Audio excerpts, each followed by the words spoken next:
The child's scream tore through the blizzard like something alive, something furious.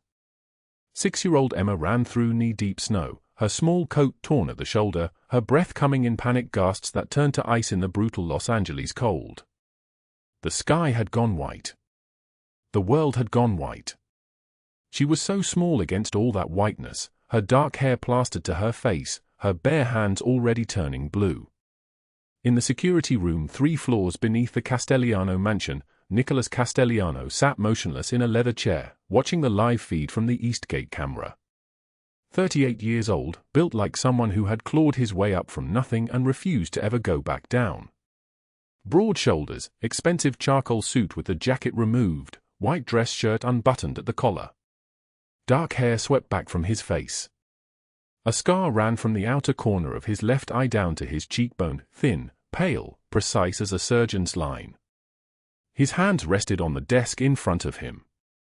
Large hands. Capable hands.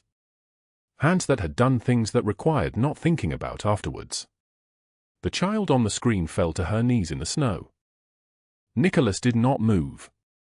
His men, Rocco and Gino, standing behind him in the shadows of the control room, did not dare breathe. They had worked for him for 15 years. They had never seen his jaw tighten like that. They had never seen his left hand move to his chest as if something inside him had just begun to crack. "She's heading toward the service in trance," Rocco said quietly. His voice was careful, professional, stripped of all emotion. This was what you learned working for Nicholas Castellano. You learned to speak like a man describing weather. Nicholas leaned forward. The child was stumbling now, her gait uneven, her small body trembling with cold and fear. She had stopped screaming. Silence was worse than screaming. Silence meant she had given up. He stood. The movement was sudden enough that both men stepped back instinctively. "Send someone to get her. Bring her inside. Warm her. Food, dry clothes, medical attention if needed." His voice came out low, measured, but there was something underneath it that made Gino's spine straighten. "And find out why she was running in this storm."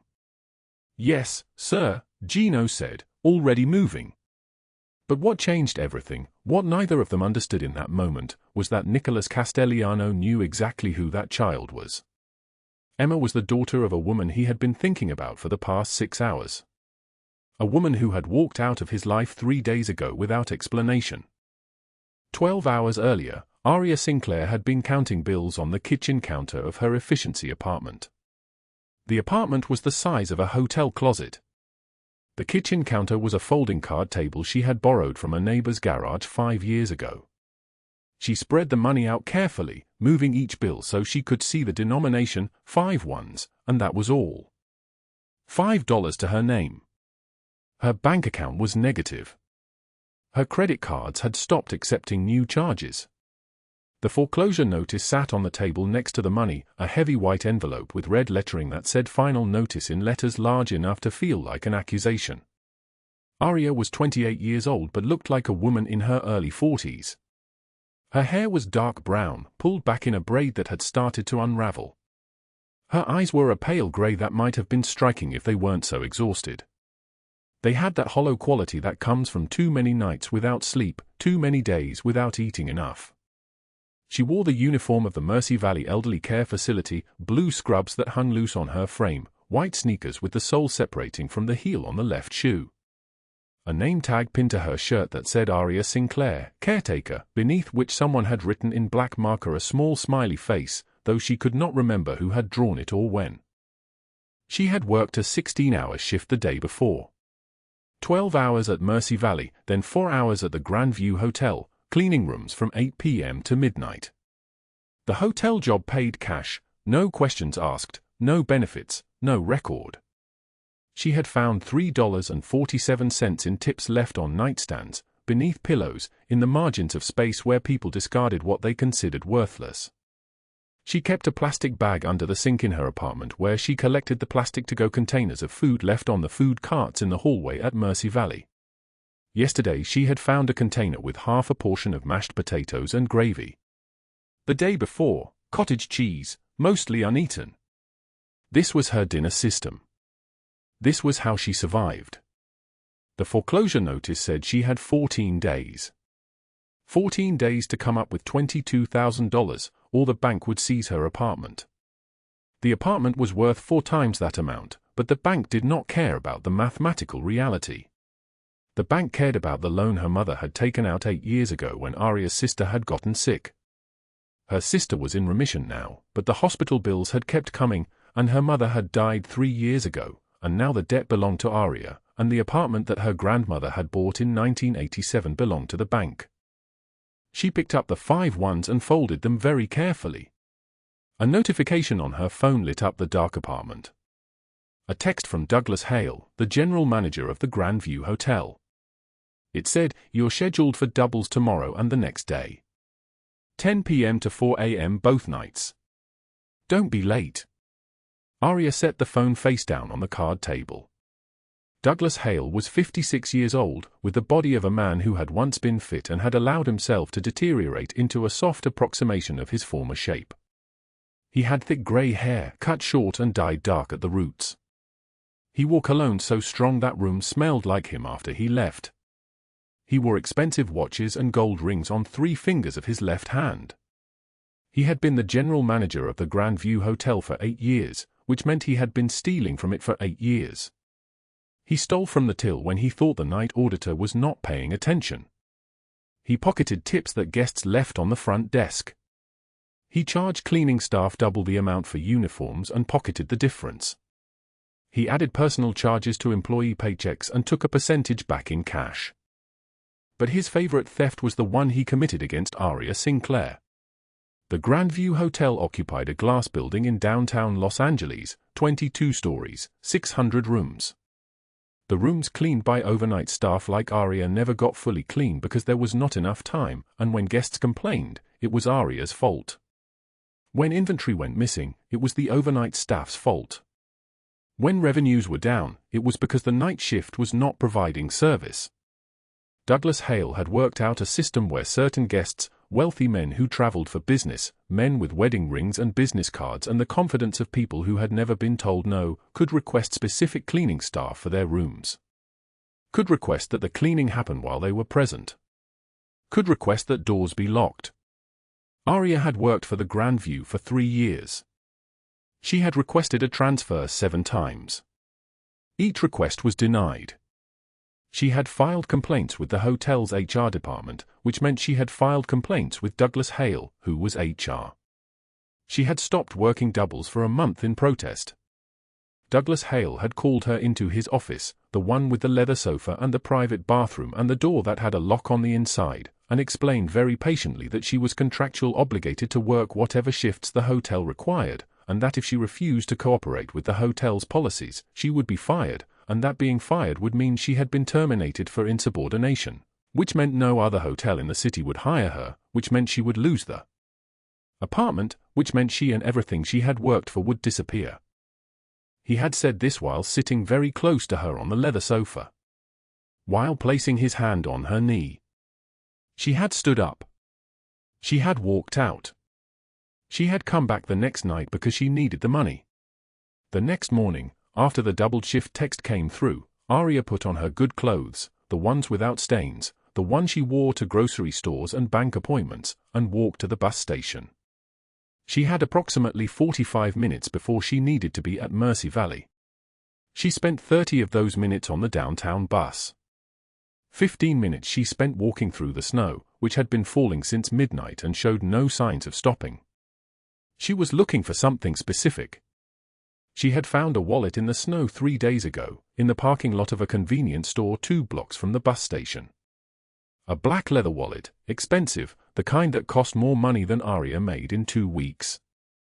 Inside the wallet were credit cards, a driver's license, and a photograph.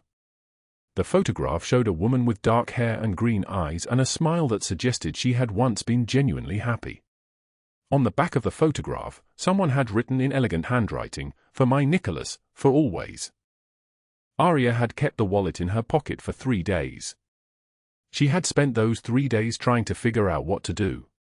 She could have thrown it away. She could have taken the cash inside it, there was $200 in bills, and used it for groceries, or medication, or a partial payment toward the foreclosure. Nobody would have known. Nobody would have cared. But someone had loved the person in that photograph very much. Someone had written "for always" on the back. And Aria understood what that meant. She understood love that lasted. She understood loss so profound it never really stopped hurting. So she had found the address on the driver's license, a place in the hills, a neighborhood she had never been to, and she had walked through the snow toward it because she had $5 in her pocket and nothing left to lose. The Castellano mansion emerged from the blizzard like something that had always been there, waiting. It sat on a hill overlooking the city, surrounded by black iron gates. The gates were open, which seemed impossible. The driveway was long, bordered by snow-covered hedges that had probably cost more than Aria's entire year's salary to maintain. The mansion itself was stone and glass and marble, a place that seemed to mock the concept of ordinary human suffering. Aria walked toward the service entrance because the front entrance seemed designed for people in expensive cars, people whose shoes did not have separating soles. She moved slowly through the snow, her legs already tired, her eyes beginning to water from the cold. The wallet felt heavy in her jacket pocket. She did not know that, above her, on the security monitors in the control room hidden behind marble panels on the 3rd floor, Nicholas Castellano was watching her approach. She did not know that he was reading her face as she walked, seeing the exhaustion, the determination, the loneliness. She did not know that in 3 days, a child would run through this same snow screaming, and he would move heaven and earth to understand why. She did not know any of this yet. All she knew was that she had $5 to her name, and someone had lost something precious, and maybe, just maybe, she could do one good thing before everything disappeared. She raised her hand to ring the service entrance bell. The wind howled across the grounds, carrying snow in spiraling patterns that obscured the path behind her. Somewhere in the distance, the sound of the city muted beneath the blizzard. And in the security room, surrounded by monitors and screens and the technology of absolute surveillance, Nicholas Castellano leaned forward and saw something in this frozen, exhausted woman that he had not expected to see ever again. He stood up slowly. "Get her inside," he said to Rocco. "Now." The morning arrived grey and cold, the kind of dawn that seemed to drain color from the world itself. Aria Sinclair's alarm did not ring because she could not afford an alarm clock. Instead, her body simply woke at 4:53 in the morning, the same moment every day, a discipline born from years of double shifts and survival. She lay in the dark of her studio apartment, one room, no separation between sleeping and living, the radiator hissing like something dying, and stared at the water stain on the ceiling that had grown 3 inches wider since October. The apartment was cold. Not the clean cold of a winter morning with a heater running, but the damp, penetrating cold of a place where the heating system had stopped working in 2019 and no landlord had ever fixed it. Aria wore 2 sweaters to bed. She wore thermal leggings under her work clothes. She wore socks with holes in them because new socks cost $4 and $4 meant she could not eat lunch. She sat up slowly. Her back cracked in 3 places. At 28 years old, her body moved like someone twice her age, the accumulated weight of 4 years of caring for her mother at Shady Meadows Elderly Care Home, combined with 4 years of waitressing nights at Salvatore's restaurant, combined with 4 years of eating what she could steal from the kitchen before Douglas caught her and made her put it back. On the small shelf beside her bed sat the items that mattered: her mother's wedding ring, turned to gold leaf now but still gold, wrapped in a tissue because the box it came in had fallen apart. Her phone, which was 5 years old and cracked across the screen in a pattern like a spider web. A framed photograph of her mother from before the Alzheimer's took her, before the memory care facility consumed every dollar, before her mother stopped recognizing her name. And beneath the photograph, a letter. The letter was stamped "Final Notice" in letters so red they seemed to burn through the envelope. $22,000 in outstanding medical debt. $22,000 that had accumulated like snow in a blizzard, like gravity pulling her deeper and deeper into a hole with no bottom. The letter had arrived 3 days ago. The foreclosure notice on her apartment would arrive in 14 days. The bank had been clear about that number. 14 days. Aria counted the money in her wallet, as she did every morning. $5. Not $5 and change. $5 exactly. She had spent $17 yesterday on insulin for her mother's supply at Shady Meadows, and the insulin was the only thing that mattered more than eating. The shower was cold. The water pressure was non-existent. She stood under the trickle of water, calling it a shower was generous, and washed with a bar of soap so thin it was transparent. The soap had cost 99 cents at the discount store. She had bought it 3 months ago. At this rate, it would last until spring. By 5:32, she was dressed in her uniform for Shady Meadows, navy blue pants with a stain on the right thigh that had never quite washed out, white blouse with 2 buttons loose, and a name tag that read Aria in letters so faded they were barely visible. She tied her dark hair back with a rubber band she had found in the kitchen last week. Her eyes were green, the kind of green that might have been striking if exhaustion had not turned them dull. Her hands were calloused from work, her fingernails unpainted and cut short, her cuticles raw. She rode the bus to Shady Meadows, a journey that took 45 minutes across Los Angeles, through neighborhoods where the houses grew smaller and the poverty more visible, until she arrived at a low brick building that smelled like industrial cleaning solution and resignation. The building housed 234 people, most of them women, most of them in the grip of cognitive decline, all of them dependent on people like Aria who earned minimum wage and still could not afford to live. The morning shift at Shady Meadows ran from 6 in the morning until 2 in the afternoon. Aria was assigned to the second-floor memory care unit, where 16 residents lived in rooms they no longer recognized, with names they no longer remembered.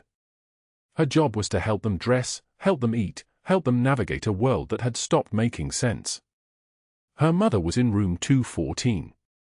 Margaret Sinclair sat by the window, her thin hands folded in her lap, staring out at a November morning she would not remember by evening. She had been a lawyer once. She had been a woman who argued cases in federal court. Now she was 82 years old and she was wearing a diaper and she did not know who her daughter was.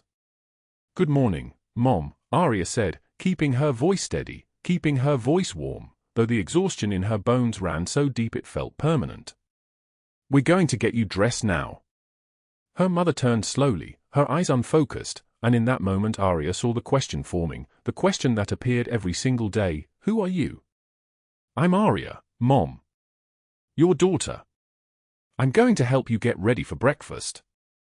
Her mother smiled, the kind of smile you give to a kind stranger on a bus, and Aria felt the familiar knife twist in her chest. The Alzheimer's had stolen her mother in stages, like a thief taking things one by one, and the cruelest theft had been the theft of recognition. At 8:14 in the morning, while Aria was helping her mother eat oatmeal that she would forget she had eaten by the time lunch came, her supervisor Brenda appeared in the doorway. Brenda worked at Shady Meadows because she enjoyed power more than she enjoyed helping people.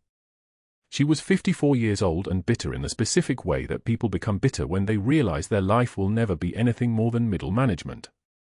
"Aria, we need you to stay for the evening shift." One of the girls called in sick. The evening shift was unpaid. Brenda always phrased it as a request, but it was not a request. It was a demand disguised as a request. Aria had bills. Aria had a 14-day countdown. Aria said yes. At 2 in the afternoon, instead of leaving, Aria changed her shirt and moved to the second-floor afternoon station, where she would work until 10 at night. 9 hours without a break. 9 hours without food, because the staff was not allowed to eat the residents' meals, and Aria had no money to buy food elsewhere. At 3 o'clock, while pushing a medication cart down the hallway, Aria's stomach made a sound so loud that another caregiver turned around to look at her. Aria pretended she had not heard it. She had learned, over 4 years, how to pretend that her body was not betraying her, that hunger was not real, that exhaustion was just a feeling that could be ignored if you ignored it hard enough. At 6 o'clock in the evening, Aria had a 14-minute break. She sat in the staff break room, a room that smelled like burnt coffee and broken dreams, and she ate the remains of a lunch someone had thrown away. The sandwich was from yesterday. The lettuce had turned brown. She ate it anyway.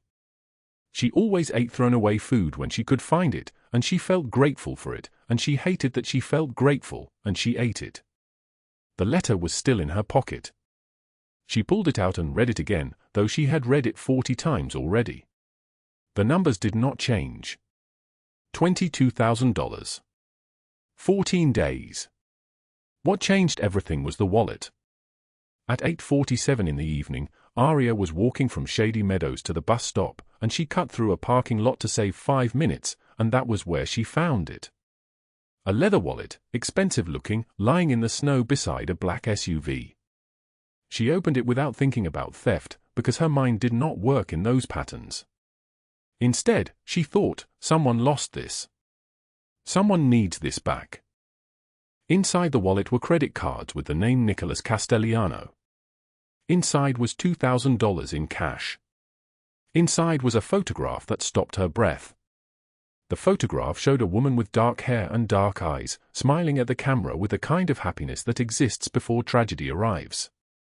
On the back, in handwriting, someone had written, Emma, age 6, with mommy.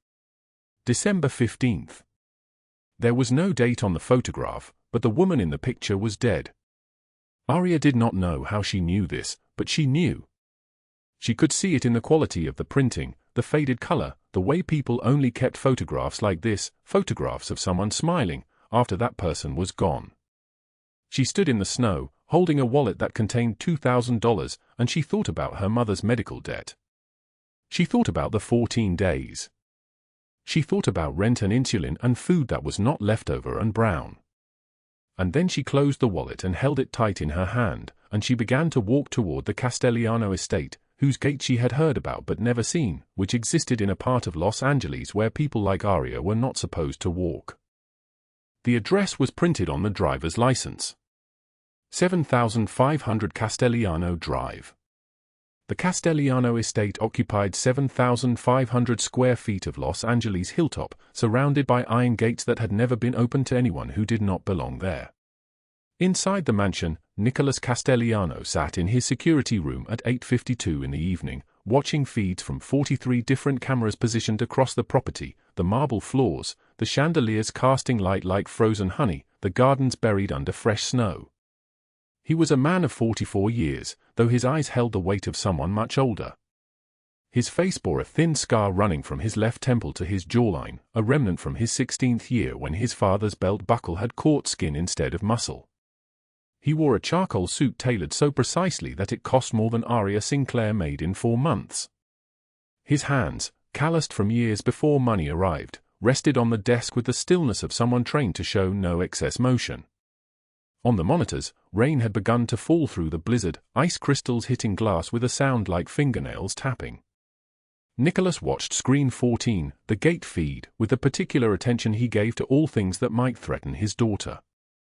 Emma was upstairs sleeping, 6 years old, safe behind locked doors and guards positioned in the hallway. She had not slept through a full night in 2 years. Even now, her small body would jerk awake at sounds that did not exist, reaching for her mother who had died in the car accident on December 15th. 28 years earlier, Nicholas had been 6 years old like Emma was now. His father had come home at midnight reeking of whiskey and rage, and small Nicholas had made the mistake of crying. He cried because he was hungry. He cried because his mother had not come home in 3 days. He cried because the apartment was cold and his father's hands were coming toward him and there was no one to stop it. His father did not stop. His father never stopped. When it was over, Nicholas lay on the kitchen floor, and he made a decision in that moment that would shape every year that followed. No child would ever cry in his presence and remain unheard. Not his child. Not any child. This was his code.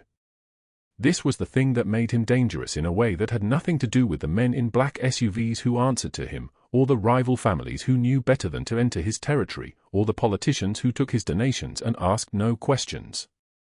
At 8:54 in the evening, 2 blocks away, Aria Sinclair was walking toward the Castellano gates with a wallet that did not belong to her and $5 in her pocket. She had stopped at a payphone first, calling the number from the driver's license, and a woman's voice had answered, Castellano residence. Aria had hung up without speaking.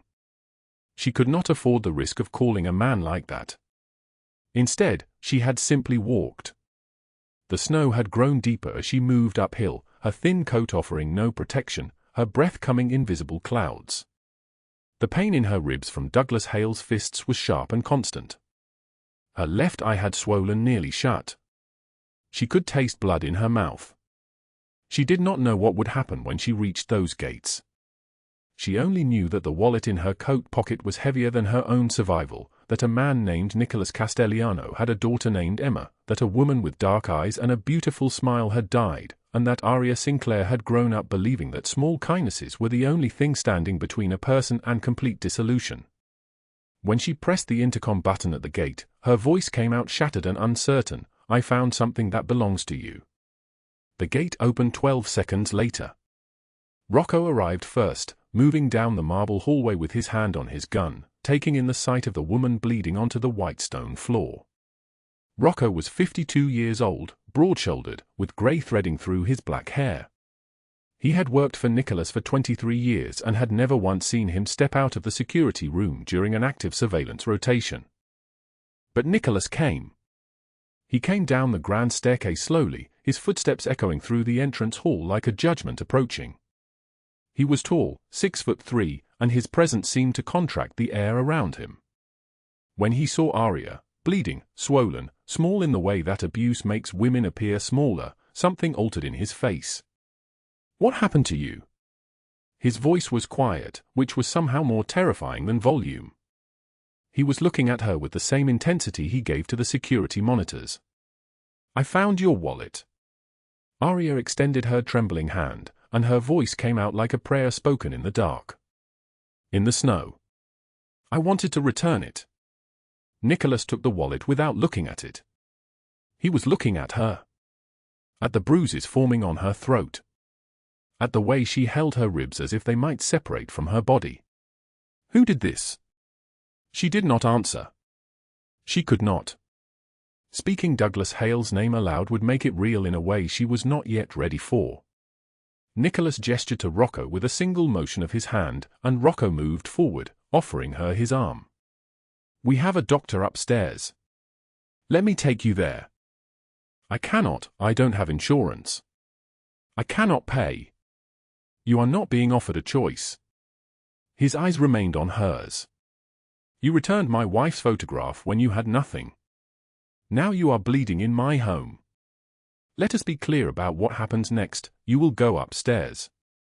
You will be treated. And then you will tell me who did this to you." Aria followed Rocco up the stairs, and Nicholas stood alone in the entrance hall, holding the wallet, looking at the blood drops on his white marble floor. He thought of his father's apartment. He thought of crying in the dark. He thought of Emma sleeping upstairs, and of what it meant to be the kind of man who could prevent suffering.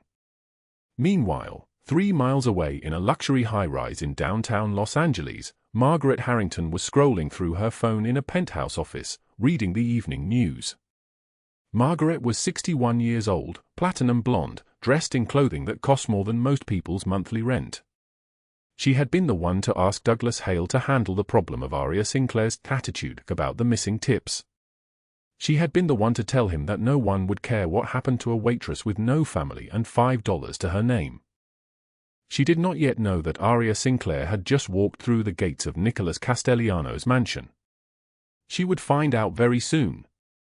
The doctor's fingers moved across Aria's face with practiced gentleness, her swollen eye examined under a small light, her throat photographed for documentation. The bedroom on the 3rd floor of the Castellano mansion smelled of antiseptic and expensive linens, so different from the hospital emergency rooms she could never afford. Dr. Reinhard, a man in his 50s with silver hair and the kind of manner that suggested he had treated many people who did not wish to be discussed, worked in silence. 3 broken ribs, he said finally. Extensive bruising consistent with blunt force trauma. No serious internal bleeding, but we will monitor. You were fortunate.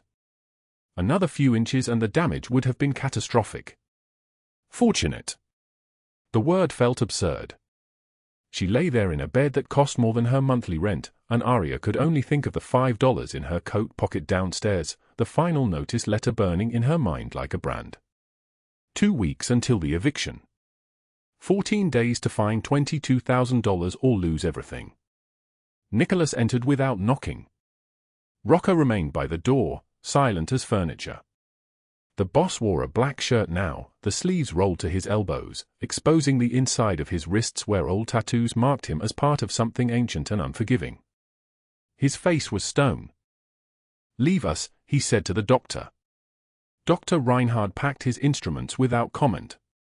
This was not his first time being asked to disappear from a room in this house. When they were alone, Nicholas pulled a chair beside the bed and Saturday. Not above her. Beside her.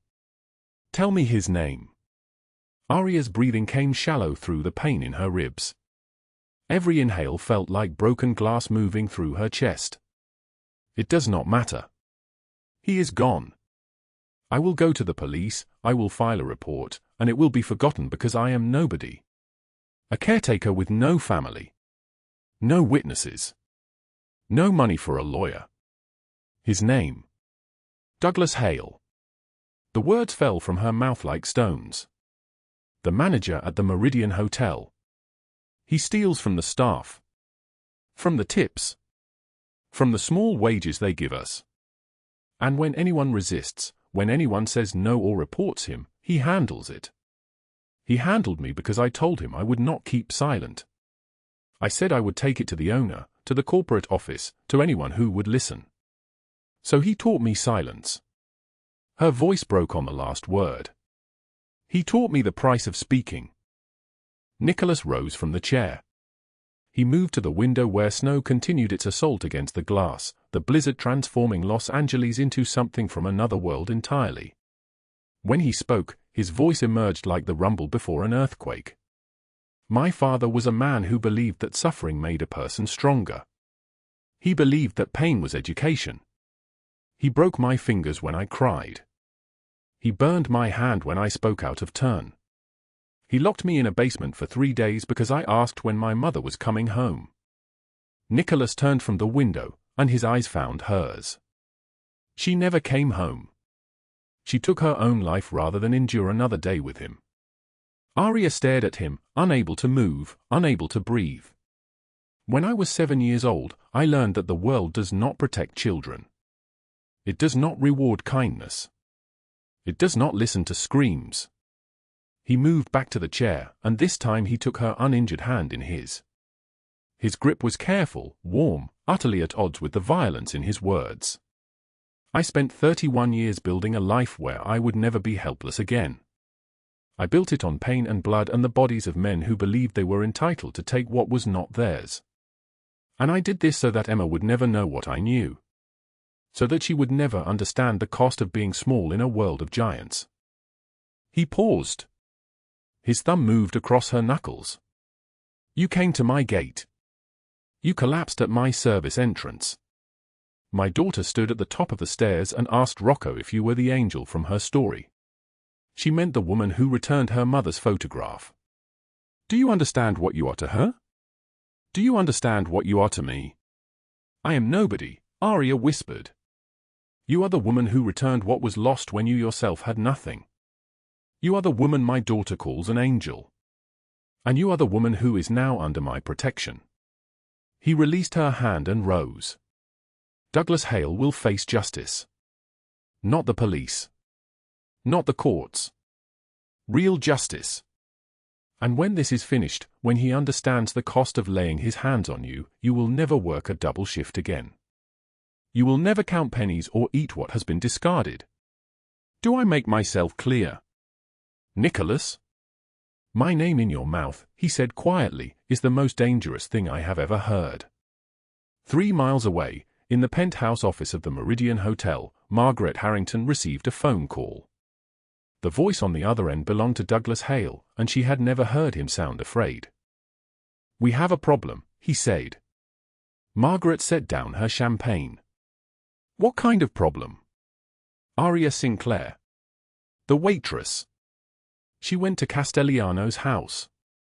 The silence that followed lasted 6 seconds. Margaret counted them. "Are you certain?" "I have confirmation from the security guard at the gates." She collapsed there this evening. She is inside that mansion right now. Margaret's mind moved through the implications like a chess player seeing 3 moves ahead. Aria Sinclair knew the full extent of the theft operation.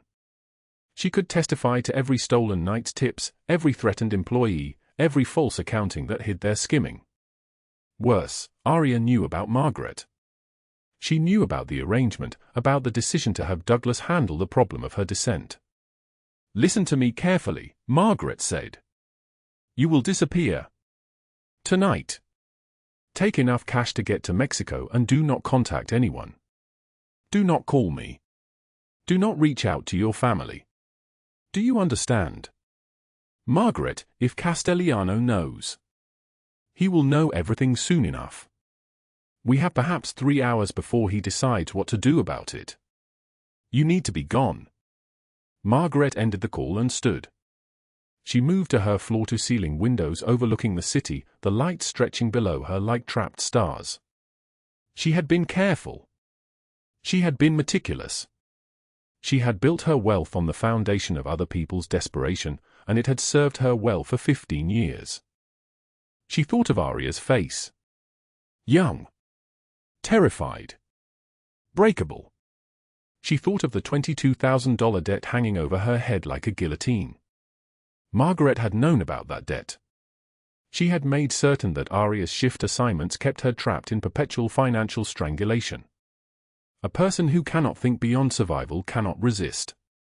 The phone rang again. This time it was her banker.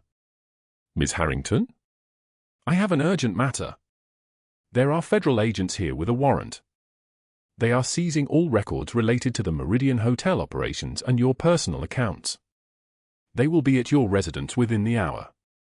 Margaret's hand dropped from the phone. At 11:13 p.m., Nicholas Castellano made a call to Rocco. The conversation lasted 40 seconds. "Bring him in. And gather the men. We move in 1 hour." At 12:36 a.m., 12 men in black descended on a residential apartment in East Los Angeles where Douglas Hale sat in a chair, his suitcase half-packed, a bottle of vodka trembling in his hand. He heard the footsteps and the door splintered inward like cardboard. Rocco moved through the space with the precision of someone who had done this exactly 93 times. Gino secured the exits. 3 other men secured Douglas before he could move. He was dragged from the apartment, his screams a sound that would haunt the building's other residents for years. The drive to the warehouse took 18 minutes. The warehouse itself was 40,000 square feet of industrial space where certain business was conducted, where certain men were reminded of the cost of their choices. Douglas Hale was strapped to a chair beneath a single light. His face was already bruised from the extraction. Around him, 8 men stood with the patience of people who had been given instructions to ensure he remained conscious. Nicholas arrived at 1:44 a.m. He wore a grey cashmere coat that cost more than Douglas Hale's annual salary. He removed it slowly and handed it to Rocco, who folded it and set it aside as if it were made of spun gold. Beneath the coat, Nicholas wore a white shirt and black suit, immaculate despite the hour. He studied Douglas's face for 7 seconds. That was all it took. "Do you know who I am?" Nicholas asked.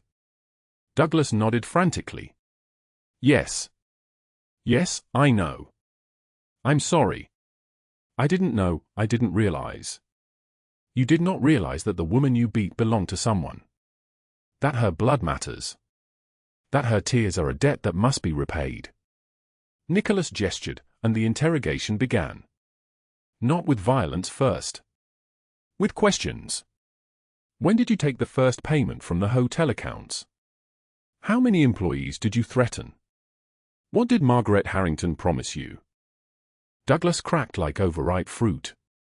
Within 2 hours, he had given up names, dates, amounts, and the full architecture of the theft operation. He begged. He sobbed. He offered everything he had, which turned out to be nothing, because everything he had was stolen. At 6:22 a.m., the FBI conducted a simultaneous raid on the Meridian Hotel and Margaret Harrington's penthouse. She did not run. She stood in her kitchen in a silk robe, drinking coffee, and allowed them to place handcuffs on her without resistance. Her expression remained neutral even as they read her rights. Even as they documented her office, her accounts, her 15 years of financial cruelty. The formal charges took 3 days to prepare. Embezzlement, racketeering, human trafficking through wage theft, operating a criminal enterprise. Douglas Hale faced 40 years in federal prison. Margaret Harrington faced 32 years. But the damage extended beyond the courtroom. By evening, every news outlet in the city had picked up the story. By morning, 500,000 people had watched the footage of Margaret Harrington being escorted from her penthouse in handcuffs. The hotel's board of directors announced a criminal investigation. Her social standing, built painstakingly over decades, evaporated in 72 hours like dew. Nicholas visited Aria on the 3rd day after the arrests.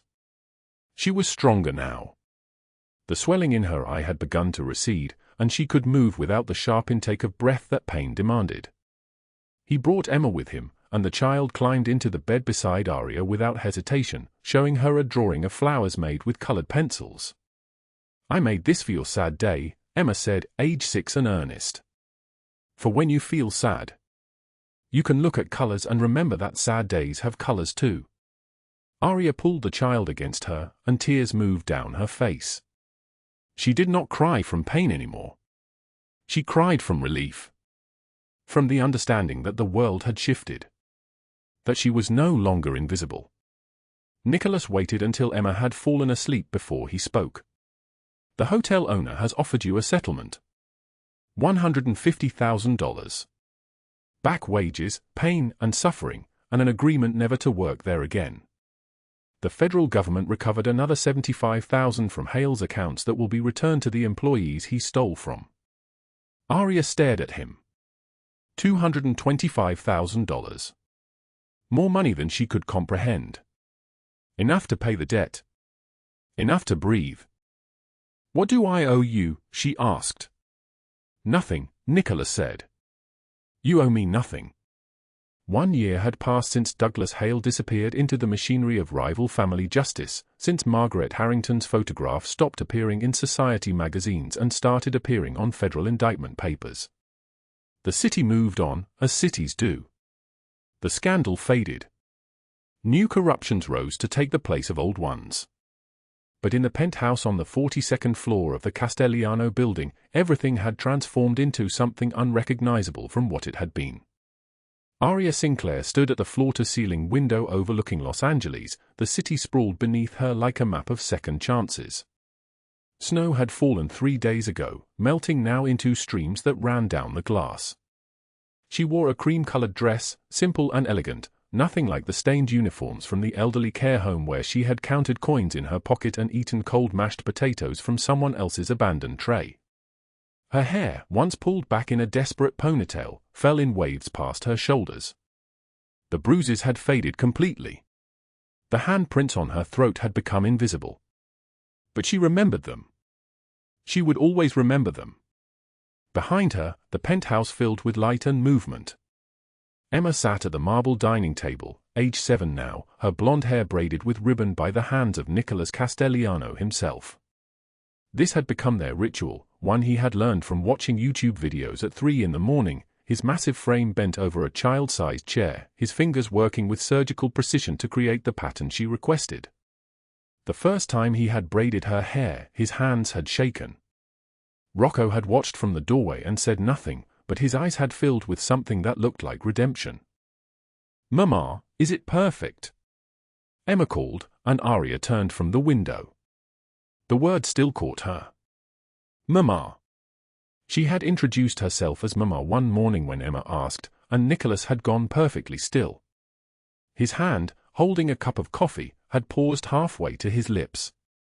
He had set it down without drinking.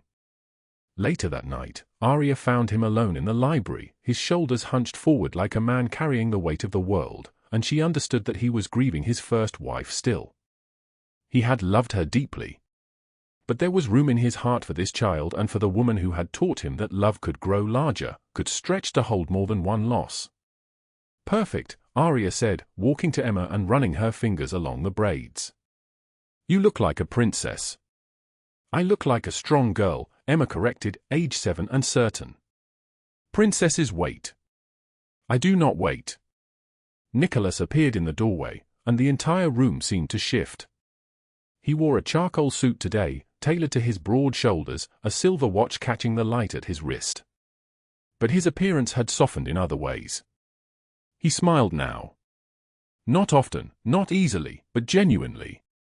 The scar running from his left eye down to his cheekbone seemed less severe when his face held warmth. Your empire is waiting, Rocco had said the week before, handing him a folder of contracts. The foundation launches tomorrow.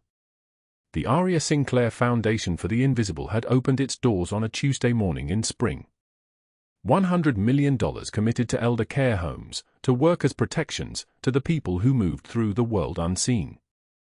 The press had asked who it was named after. Nicholas had stood at the podium and said simply, a woman who was told she was nobody. She taught me that nobody is ever actually nobody. The foundation's headquarters now occupied an entire city block. Aria had been offered a position, CEO, but she had declined. Instead, she was finishing her degree at UCLA, working part-time as a consultant, building something for herself that Nicholas had not given her. He had wanted to pay for everything. She had wanted to earn it. They had compromised. He paid for tuition. She worked for her salary. The independence mattered to her more than any amount of money could have. This morning, though, was not about work.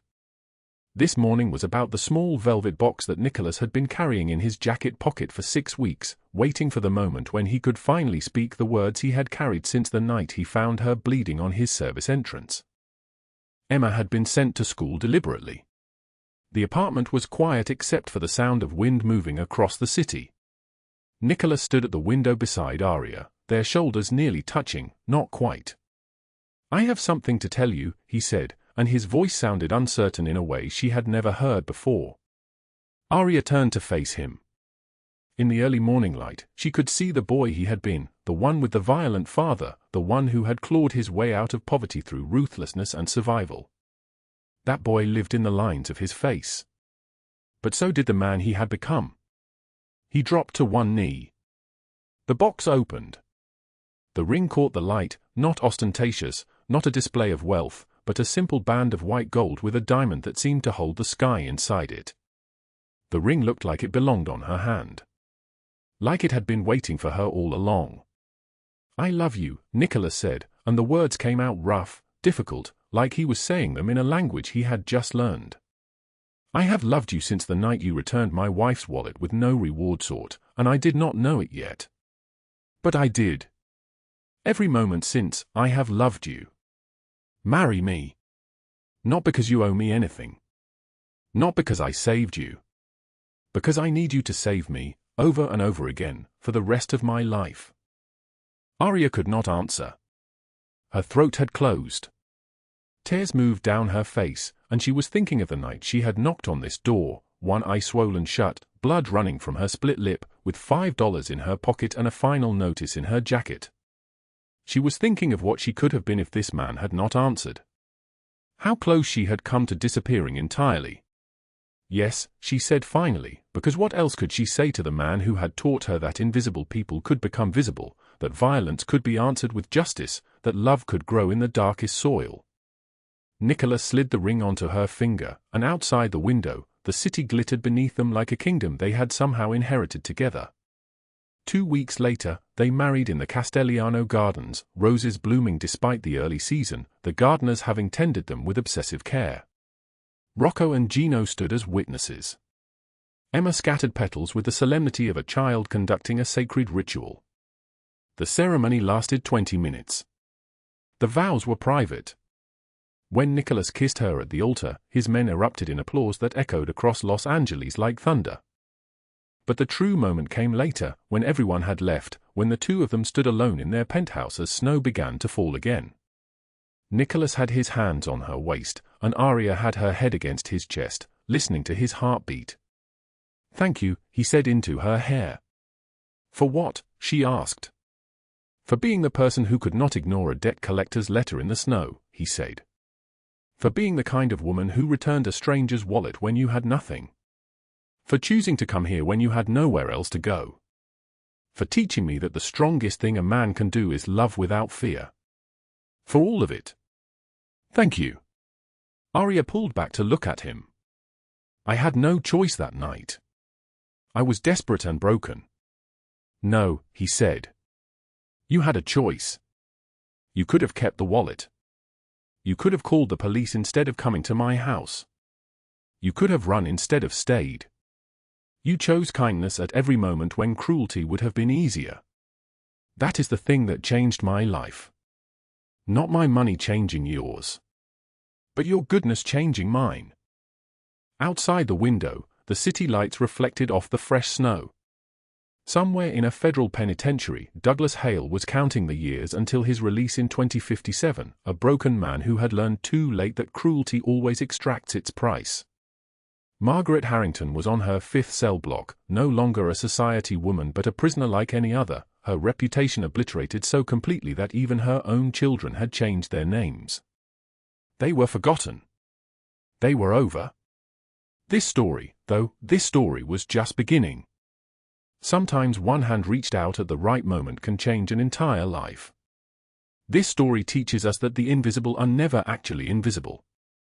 They are simply overlooked by people who refuse to see them. It teaches us that violence meets violence in an endless cycle until someone chooses to break it, to answer cruelty not with cruelty but with justice and redemption. It teaches us that the strongest people are not those who never fall, but those who get up when everyone has stopped watching. It teaches us that love is not something that happens to the strong and privileged. Love is something that chooses the broken and makes them whole. How did Aria Sinclair's story make you feel? What would you have done if you were Nicholas Castellano, hearing her story for the first time?